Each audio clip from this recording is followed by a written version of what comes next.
Hello बच्चा भाई, welcome to my YouTube channel. मैं कैलाश शर्मा आज आप लोगों के लिए यूनिट एंड डायमेंशन के 10 most relevant and amazing PYQs लेके आया हूं बच्चों। पीवाईक्यूज के थ्रू हम रिवीजन कर रहे हैं जेई मेन के लिए बच्चों। आज जेई मेन के 10 पीवाईक्यूज और ऐड कर दूंगा मैं। क्या है पीवाईक्यूज बच्चों, इसको देखेंगे, लेकिन उससे पहले मैं आपको बता देना चाहता हूँ कि हमारे सारे पीवाईक्यूज जो है एक पीडीएफ में हमने प्रोवाइड किया है, और वो सारा का सारा जो वो पीडीएफ जो है बच्चों डिस्क्रिप्शन में आपको उसकी लिंक मिल जाएगी। हमारा टेलीग्राम ग्रुप भी डिस्क्रिप्शन में लिंक दे रखा है, आप वहां से जाके ज्वाइन कर सकते हैं, जिससे कि आगे आने वाले वीडियोस के बारे में आपको इन्फॉर्मेशन मिल सके और आप प्रॉपरली सिस्टमेटिक हमारे साथ अपनी जेईई की प्रिपरेशन को कर सके। स्टार्ट करते हैं बच्चों। आज के क्वेश्चंस क्या है? कोशिश ये की गई है बच्चों के सारे वही क्वेश्चन कवर किए जाए जिनसे जो ज्यादातर रिपीट होते हैं, मतलब मोस्ट रिलीवेंट क्वेश्चंस आप लोगों के लिए कवर करने की पूरी कोशिश यहाँ पे की है मैंने। देखो बच्चों, पहला क्वेश्चन हमारा ये है, if momentum which is p, area a and time t is taken as the fundamental quantity, then the dimension formula of the coefficient of viscosity क्या होगा? coefficient of viscosity का dimension formula बच्चों क्या बनेगा, ये उन्होंने हमसे पूछा है। तो इस टाइप के जो क्वेश्चन आते हैं ना बच्चों, जिसमें कोई भी तीन फंडामेंटल क्वांटिटीज चूज कर लेते हैं लोग, उसमें ध्यान रखते हैं कि उनको फंडामेंटल की तरह ट्रीट किया जा सकता है या नहीं किया जा सकता। फंडामेंटल फिजिकल क्वांटिटी ऐसी होती है, जैसे तीन फंडामेंटल फिजिकल क्वांटिटी आपने चूज की, तो उनमें से कोई एक जो है दो रिमेनिंग दो से डेराइव नहीं की जा सके। ऐसी क्वांटिटीज को मतलब फंडामेंटल फिजिकल क्वांटिटी आप ट्रीट कर सकते हो। नीटा बच्चों कोफिशिएंट ऑफ विस्कोसिटी होता है। ये कह रहे हैं कि नीटा जो होगा वो प्रेशर की डायमेंशन जो होगी, मान लीजिए अल्फा मान लेते हैं, एरिया में जो डायमेंशन होगी बच्चों बीटा मान लेते हैं, और टाइम में जो डायमेंशन होगी उसको गामा मान लेते हैं। ठीक है, ओके।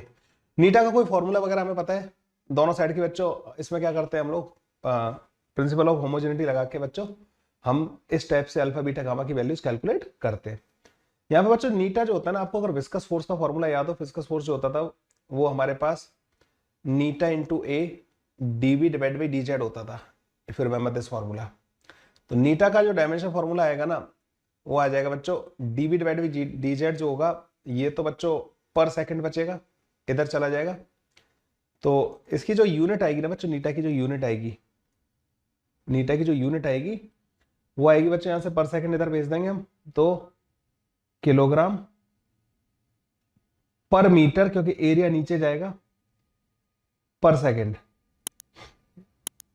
ये बनेगा बच्चों कुछ कुछ नीटा का जो फॉर्मूला बनेगा। तो नीटा का जो डायमेंशन फॉर्मूला बनेगा बच्चों, वो बनेगा हमारे पास M L minus one T minus one. बहुत सारे बच्चों को ये याद ही रहता है। ठीक है, मैं तो इस वाले फॉर्मूले से इसको डेराइव कर लेता हूँ। ठीक है, इस वाले फॉर्मूले से डेराइव कर लेता हूँ। आप बोलोगे सर ये सेकंड में माइनस वन क्यों आया? क्योंकि आपको फोर्स में पता होगा किलोग्राम मीटर पर सेकंड स्क्वायर होता है। यहाँ पे बच्चों एक पर सेकंड यहाँ पे आ गया, d v divide by D z का। डीवी का जो होगा मीटर पर सेकंड होगा, डी जेड जो है उसका यूनिट मीटर होगा, तो पर सेकंड एक यहाँ से आ गया, वो कैंसिल आउट हो जाएगा। ठीक है, नीट हमारे पास ये बनेगा बच्चों।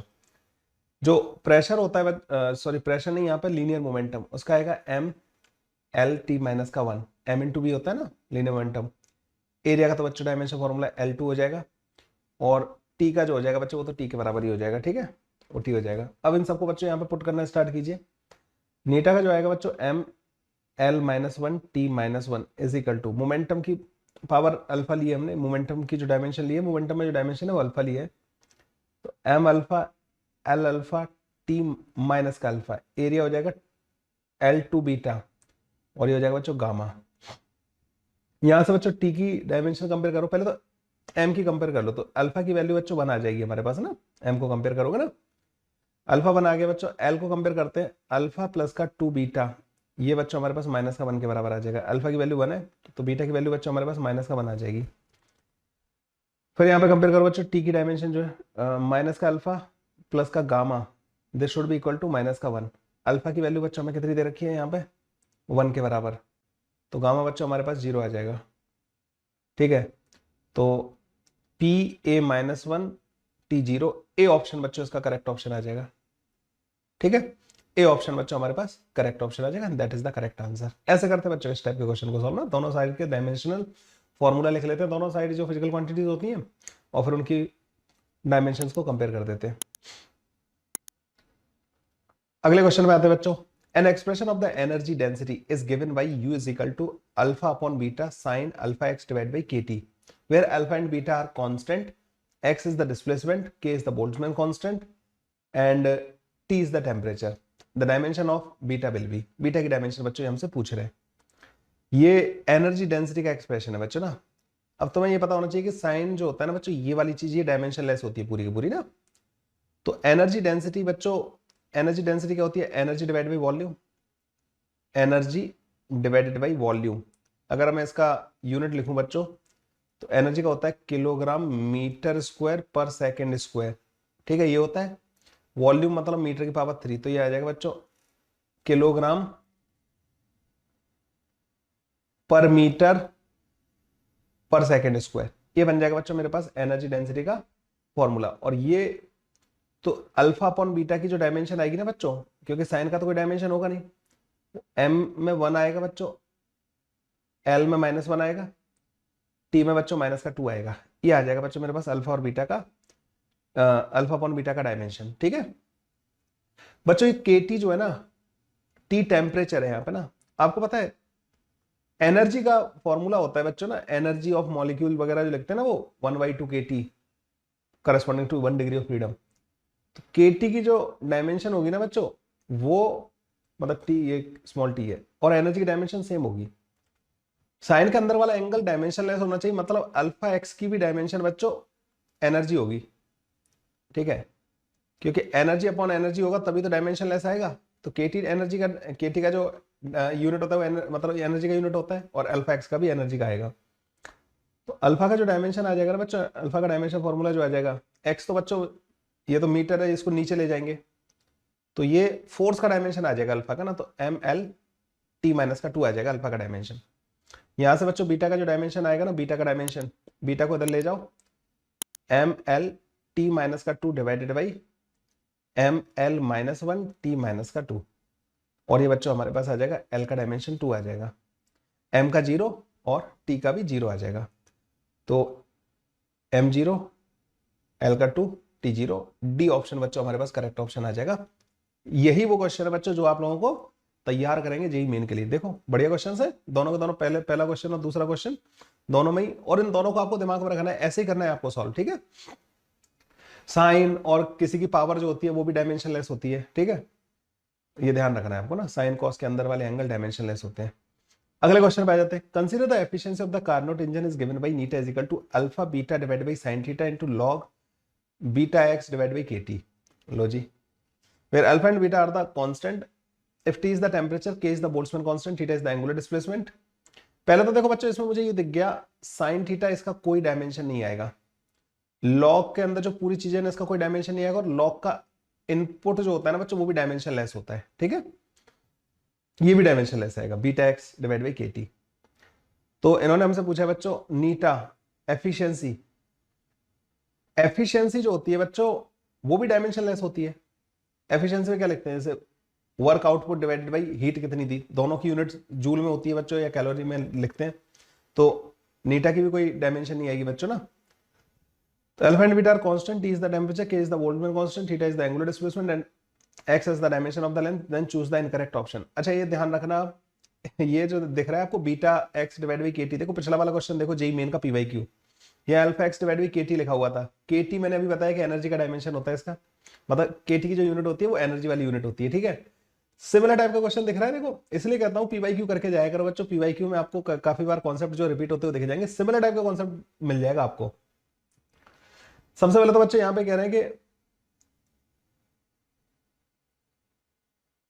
अल्फा इंटू बीटा की जो डायमेंशन होगी ना बच्चों, देखो नीटा की कोई डायमेंशन नहीं होगी, आप ऐसे लिख सकते हो नीटा इंटू साइन थीटा की जो डायमेंशन होगी ना बच्चों वही अल्फा बीटा की होगी, ठीक है, आप ऐसे भी ध्यान रख सकते हो आप इसको ना, इन दोनों की डायमेंशन सेम आएगी, नीटा इंटू साइन थीटा की, ओके।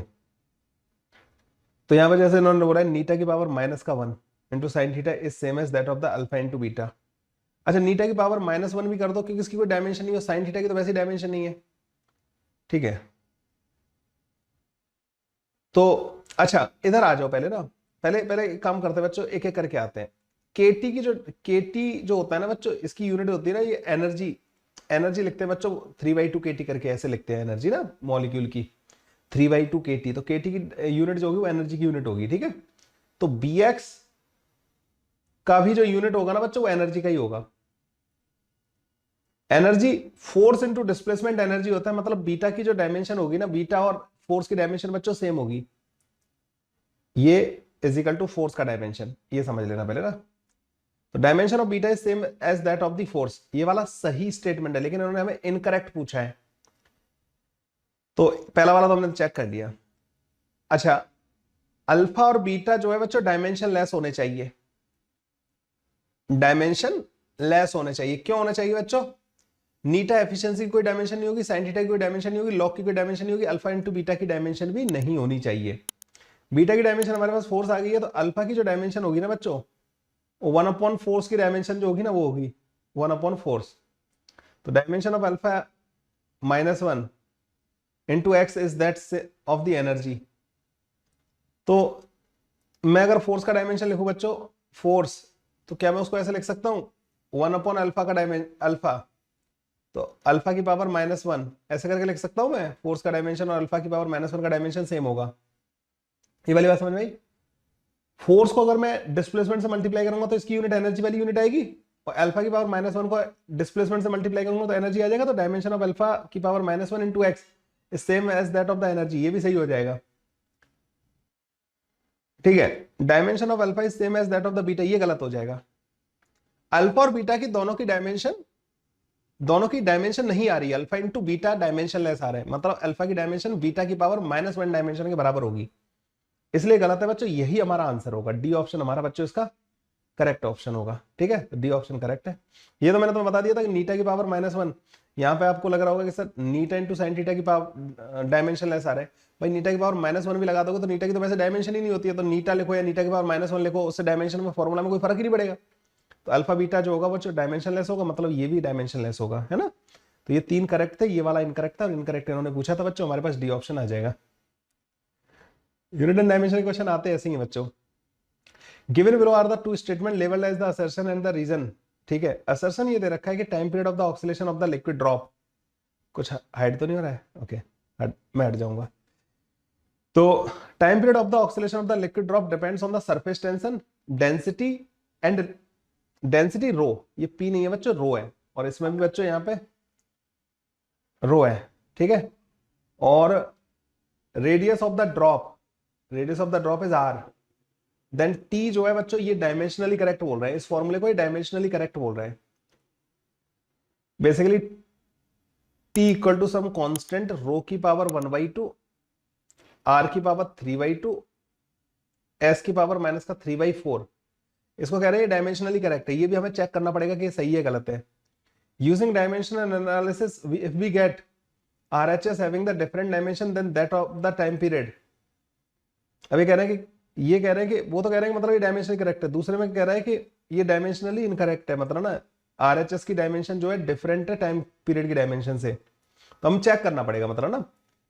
तो इसको सॉल्व कैसे करेंगे बच्चों? इधर तो आ जाएगा हमारे पास m0 l0 t0, this should be equal to, density होता है बच्चों मास डिवाइड बाई वॉल्यूम, तो m की power 1/2 volume, l divide by volume, तो l की पावर -3/2 आ जाएगा। ठीक है, r होता है बच्चों यहाँ पे क्या बोला है, r रेडियस, तो l की पावर 3/2। ठीक है, और सरफेस टेंशन होता है बच्चों force per unit length, force आता है mlt-2, लेंथ से डिवाइड कर दिया तो mt-2 -3/4, t -2 है ना, तो +3/2, ये आ रहा है बच्चों हमारे पास है ना। यहां पे मुझे क्लियरली दिखाई दे रहा है कि m की डायमेंशन 0 हो ही नहीं पाएगी, यहाँ पे 1/2 है और यहाँ पे -3/4 है, ये 0 हो ही नहीं पाएगा। तो ये दोनों डायमेंशन दोनों साइड के मतलब डायमेंशन फॉर्मूला करेक्ट नहीं है, मतलब ना LHS और RHS की डायमेंशन सेम नहीं है अगर ये वाला फॉर्मूला लेके चलते हो तो आप। तो ये स्टेटमेंट पहला वाला गलत हो गया कि डायमेंशनली करेक्ट बोल रहे हैं ना, तो असर्शन गलत हो गया। Using dimension analysis we get RHS having the different dimension that of the time period. RHS मतलब राइट हैंड साइड जो है ना, ये वाली जो फॉर्मूला है, ये इसकी जो डायमेंशन आ रही है ना RHS की, पता क्या आ रही है, माइनस का 1/4, m का -1/4, l का 0 आ रहा है और t का आ रहा है बच्चों यहाँ पे कितना 3/2। ठीक है, अब कैलकुलेशन वगैरह चेक कर लेना एक बार थोड़ा सा। तो ये m0 l0 t0 आना चाहिए था, ये तो नहीं आ रहा है, मतलब इस वाले पार्ट का डायमेंशन t का डायमेंशन नहीं आ रहा है। तो ये वाला सही है, रीजन सही लिखा है इन्होंने। तो बच्चों असर्शन फॉल्स है और रीजन इसका सही है, डी ऑप्शन बच्चों इसका करेक्ट ऑप्शन आ जाएगा। ठीक है, अच्छा तुम्हें लग रहा होगा सर आपने तो क्या सारे डिफिकल्ट क्वेश्चन रखे क्या? यार ये मैंने ऐसा कोई सिलेक्शन नहीं किया है कि मतलब इसमें डिफिकल्ट डिफिकल्ट रख रहे हैं, ठीक है। हर तरीके से मतलब एक तरफ से मैं क्वेश्चंस इसमें रखे मैंने, बस मुझे अच्छे लग रहे थे कि हाँ ये वाला कॉन्सेप्ट करवा देते हैं। अब देखो मैचिंग वाले बहुत आए थे बच्चों ना, रिसेंट ईयर में काफी आते हैं, मतलब ना choose the correct answer from the given option. Torque जो होता है बच्चों आर क्रॉस एफ होता है, मतलब फोर्स इनटू डिस्टेंस। तो न्यूटन मीटर ये आना चाहिए बच्चों। ए का थर्ड वाला यहां पे दे रखा है, ए का थर्ड वाला यहां पे दे रखा है, ठीक है। स्ट्रेस और प्रेशर का सेम डायमेंशन होता है, न्यूटन पर मीटर स्क्वायर। बी का फोर्थ वाला बच्चों यहां पे दे रखा है बस। तो वैसे तो ये टिक कर देना था, आगे बढ़ जाना था वैसे। लेटेंट हीट पावर होता है बच्चों वर्क डिवाइडेड बाई टाइम। तो वर्क का होता है न्यूटन इंटू मीटर पर सेकेंड।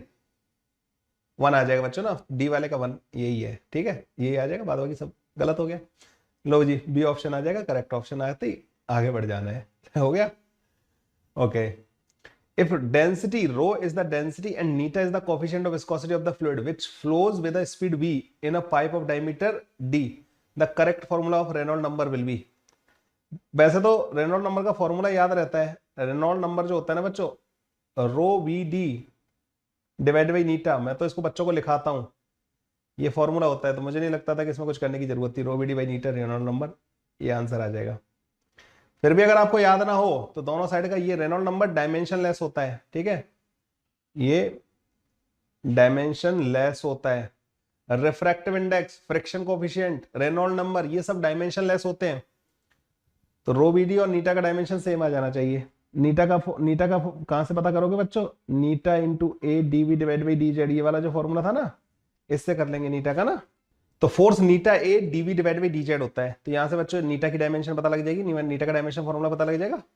मैंने अभी बताया था डीवी डिवाइड बाई जेड, ये होता है मीटर पर सेकंड, ये होता है बच्चों मीटर से मीटर कट जाएगा तो पर सेकंड इधर जाएगा। फोर्स होता है बच्चों किलोग्राम मीटर पर सेकंड का स्क्वायर, और नीचे यहाँ पे पर सेकंड आ रहा है, 1 सेकंड से सेकंड कट जाएगा, तो एम एल -1 t-1 आता है नीटा का, ठीक है, याद रखोगे। रो का क्या आता है बच्चों, रो का डायमेंशन फॉर्मूला एम एल -3, और v का क्या होता है एल t-1, और d का बच्चों डायमीटर का आ जाएगा L1। ओके, तो अगर इसको डायमेंशन लेस आना है तो ऊपर वालों का डायमेंशन नीटा के डायमेंशन के बराबर होना चाहिए। तीनों का मल्टीप्लिकेशन करके देखना क्या आ रहा है। रो बी डी का जो डायमेंशन आ रहा है बच्चों क्या आ रहा होगा, rho into we into D का एम L-1 t-1, ठीक है। तो देखो सही है, ये आ गया फॉर्मूला, आ गया। डायमेंशनली चेक करना था बस, कुछ नहीं करना था इस वाले में ना। ओके, नेक्स्ट क्वेश्चन बच्चों, an expression for the dimensionless quantity P is given by this. देखो बार बार ये तो कितनी बार रिपीट हुआ है आज के इसी पीडीएफ में बच्चों, देखो तीसरी बार। के इंटू टेम्परेचर, ये एनर्जी का डायमेंशन होता है। देखो बीटा इंटू एक्स, अगर ये भी एनर्जी का है तो तुम सोच लो तुम्हारे में भी आ सकता है। तो बीटा बच्चों फोर्स हो जाएगा, फोर्स इंटू डिस्प्लेसमेंट, है ना, एनर्जी का डायमेंशन होता है। लो बीटा तो मुझे पहले ही पता लग गया। अच्छा ये डायमेंशन लेस है पी, तो अल्फा अपॉन बीटा जो है ना बच्चों वो डायमेंशन लेस आना चाहिए। अल्फा अपॉन बीटा जो है डायमेंशन लेस आना चाहिए, क्योंकि तुम्हें पता है लॉग का कोई डायमेंशन नहीं आता, ये डायमेंशन लेस आना चाहिए। मतलब अल्फा का डायमेंशन और बीटा का डायमेंशन सेम होगा, और ये फोर्स का डायमेंशन होना चाहिए नहीं होना चाहिए। लो जी, alpha dimension of alpha, force का डायमेंशन आएगा ml-2 के बराबर। लो काम खत्म हो गया, क्योंकि हमने बीटा का पता कर लिया ना, बीटा फोर्स का डायमेंशन है। अब जो बच्चा इसको करके गया होगा और या फ्यूचर में और देखने को मिलेगा तुम्हें, ऐसा नहीं है, एक ये वाला और एक वो जो ideal gas equation, real gas equation जो होती है ना, पी वाला, पीवी इक्वल टू एनआरटी वाला, ये बार बार आते हैं बच्चों ना, बहुत रिपीट होते हैं इस टाइप के क्वेश्चन ना, पावर वाले, साइन और लॉग इस तरीके के। तो तुम्हारी तो मैं फिजिक्स सुधार दूंगा, टेंशन मत लो, ठीक है। ये पीवाईक्यूज के थ्रू तुम्हारा ऐसा रिवीजन करवाऊंगा कि देख दे क्वेश्चन क्लिक करेगा, अरे सर ये तो पढ़ा हुआ है। Identify the pair of the physical quantity which have the different dimension. ये वेव नंबर है बच्चों और ये रेडवर्क कांस्टेंट है, ठीक है। Stress and coefficient of elasticity, coefficient of elasticity कौन सा होता है भाई, मुझे लग रहा है यंग्स मॉड्यूलस होता होगा। तो यंग्स मॉड्यूलस और स्ट्रेस का तो बच्चों डायमेंशन सेम होता है ना, सेम, इनका तो सेम होगा दोनों का ना। कोफिशिएंट ऑफ इलास्टिसिटी मतलब यंग्स मॉडुलस ही होगा, और तो क्या है। तो सेम हो गया बच्चों इनका तो। यंग्स मॉडुलस और स्ट्रेस का सेम यूनिट होता है न्यूटन पर मीटर स्क्वायर, जो प्रेशर का होता है ना वही। कोएर्सिविटी एंड मैग्नेटाइजेशन। कोएर्सिविटी क्या होता था भाई, ये तो खतरनाक पूछ लिया यार। आपको याद है फेरोमैग्नेटिक मटेरियल में ये हिस्टेरेसिस लूप जो बनाते थे हम लोग ना, मुझे देखना पड़ेगा, मुझे खुद ही याद नहीं रहता ना ये सब। कोएर्सिविटी ये होता था, ये यहाँ पे आई होता था बच्चों, और यहाँ पे नहीं, यहाँ पे एच होता था और ये आई होता था। इन दोनों की डायमेंशन तो सेम होती है, ठीक है। तो एच की वैल्यू, कोएर्सिविटी मतलब एच उल्टा एच कितना लगाया जाए कि पूरा मैग्नेटाइजेशन खत्म हो जाए, वो कोएर्सिविटी कहते थे इसको, एच की वैल्यू। और मैग्नेटाइजेशन मतलब ये आई, आई और एच की डायमेंशन सेम होती है, ये भी सेम आ जाएगा, ठीक है। और एक खतरनाक क्वेश्चन था यार ये तो। Specific heat and the latent heat, specific heat और लेटेंट हीट, ठीक है। ये जो specific heat and latent heat होता है, Q is equal to m into s into delta t होता है। तो एस का आता है बच्चों, मान लो जूल पर किलोग्राम पर डिग्री सेल्सियस, और लेटेंट हीट क्या आता है बच्चों, जूल पर किलोग्राम। तो ऑब्वियस बात है इन दोनों की सेम डायमेंशन नहीं होगी। डी ऑप्शन डिफरेंट डायमेंशन इसी में आ रही है बच्चों। आप बोलोगे सर आपने पहला वाला क्यों चेक नहीं किया। मैं उसमें ज्यादा जाना नहीं चाहता था ना, रेडबर्ग कांस्टेंट वांस्टेंट पता नहीं, दिमाग नहीं लगाना चाहता। मैंने कहा तीन को देख लेता हूँ, तो ये सही होंगे, और क्या है, डी वाला गलत हो रहा होगा। देख लो आंसर, डी यही देखो, डी आंसर है। कई बार होता है यार, देखो नहीं सारे ऑप्शन चेक करने, हमें तो वो वाला ढूंढ लेना है जो गलत वाला है, ढूंढ लिया जहां जो तुम्हारा स्ट्रॉन्ग वाला हो उसको। ये तो मुझे पता था, ये इसको तो चेक करना ही पड़ेगा मेरे को ना। फिर भी अगर पता है, मैं फिर भी कहता कि अगर तुम्हारी जगह अगर मैं होता ना, तो मैं इसको चेक नहीं करता, मैं इसको चेक करता पहले, मैं गलत वाला ढूंढने की कोशिश करता हूँ वैसे ना। ये वाला दिख जाता मुझे, स्पेसिफिक और लेटेंट हीट दोनों अलग अलग होते हैं, ठीक है। तो आंसर हमारा डी आ जाता है इससे। द डिस्टेंस ऑफ द,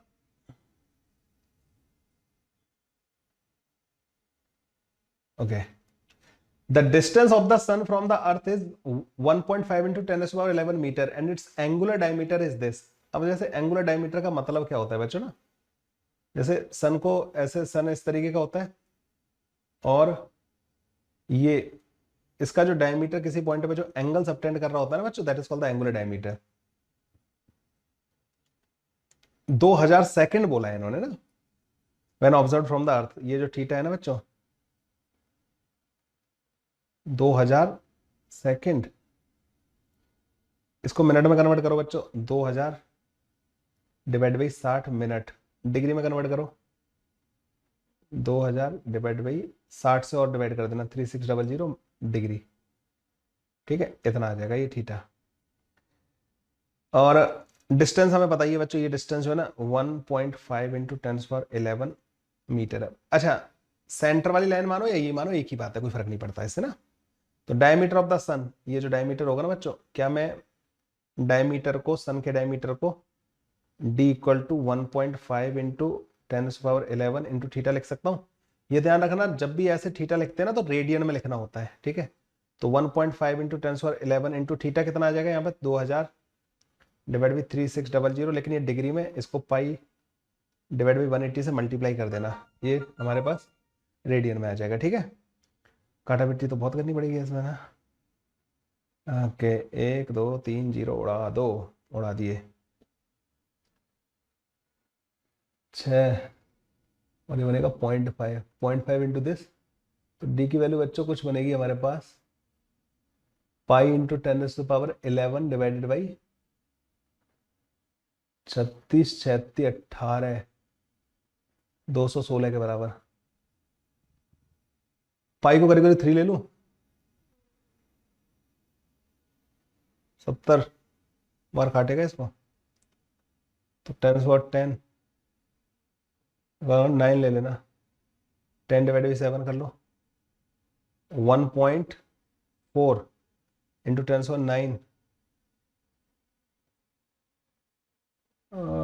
ये सही लग रहा है मेरे को, क्लोज टू 1.4 इंटू 10⁻9, ठीक है। देख लो, सी आंसर ही है, ठीक है भाई, C option is the correct option. क्या ही करूँ, इतनी गंदी कैलकुलेशन कौन करेगा, ठीक है। तो यहाँ से हमारे पास सी ऑप्शन आ जाएगा। और मेरे को क्वेश्चन इतने सारे रिकॉर्ड करने के इतना टाइम ही नहीं है कि मैं पहले कैलकुलेशन करके आऊँ। इतना टाइम लग रहा है ऑलरेडी इनको रिकॉर्डिंग में ना, बहुत टाइम लग रहा है बच्चों। अगला है बच्चों Planck constant, stopping potential, work function, momentum. भैया खतरनाक, एक चीज मुझे पता है, वर्क फंक्शन एनर्जी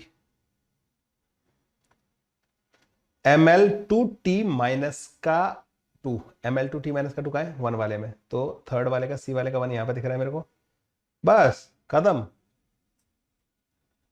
एक और चेक कर लेता हूं, जल्दबाजी तो नहीं हो जाएगी। मोमेंटम ml/t माइनस का 1, ml/t माइनस का 1 कहां दिखाई दे रहा है, ये रहा सेकंड वाला, डी का सेकंड वाला, ठीक है डी का सेकंड वाला, अच्छा यहाँ भी देख रखा है डी का सेकंड वाला है। बी का भी चेक कर लो, stopping potential E into V S, ये एनर्जी होता है, तो स्टॉपिंग पोटेंशियल हो जाएगा ml/t minus 1 divided by charge, charge होता है I into T, sorry T minus का 2, तो सही है फोर्थ वाला आ रहा होगा, बी का फोर्थ वाला। तो प्लैंक कांस्टेंट, वैसे प्लैंक कांस्टेंट का कहां से चेक करता है, h into nu is equal to energy, तो न्यू होता है बच्चों 1/t, एनर्जी में ले जाके इसको टी को मल्टीप्लाई करता तो ml/t माइनस 1 आ रहा होता है इसका, ml/t माइनस 1 का है थर्ड वाला, सही है, ए ऑप्शन बच्चों करेक्ट ऑप्शन आ जाएगा। लो जी, कैसे लगे बच्चों ये यूनिट एंड डायमेंशन के क्वेश्चन, कमेंट करके जरूर बताना यार, बहुत मेहनत की है मैंने तुम्हारे लिए इन सब क्वेश्चंस को रिकॉर्ड करने में, और मतलब इसमें तो जीव इतनी लड़खड़ाती है, मतलब यूनिट एंड डायमेंशन वाले क्वेश्चंस में इसकी डायमेंशन उसकी डायमेंशन फलाना ढिकाना इतना सब कुछ होता है समझाने के लिए। फिर भी उम्मीद करता हूँ कि मैं अच्छे से आपको समझा पाया होऊंगा, और आप लोग जो है कमेंट करके लाइक करके मुझे बताएंगे कि आपको ये वीडियो पसंद आई या नहीं आई, है ना। मिलते हैं बच्चों नेक्स्ट वीडियो में, यूनिट एंड डायमेंशन के और क्वेश्चंस ऐड करूंगा मैं PYQs, और उस वीडियो के साथ आगे बढ़ते रहेंगे, धीमे धीमे अपना रिवीजन करते रहेंगे। लेकिन ये रिवीजन का सबसे शानदार तरीका है बच्चों ना, ये बदल देगा एकदम, कहानी बदल देगा तुम्हारी, तुम लोगों का ना एकदम कॉन्फिडेंस आ जाना है क्वेश्चंस में ना। मिलते हैं नेक्स्ट वीडियो में, चलो बच्चों bye bye, take care, thank you.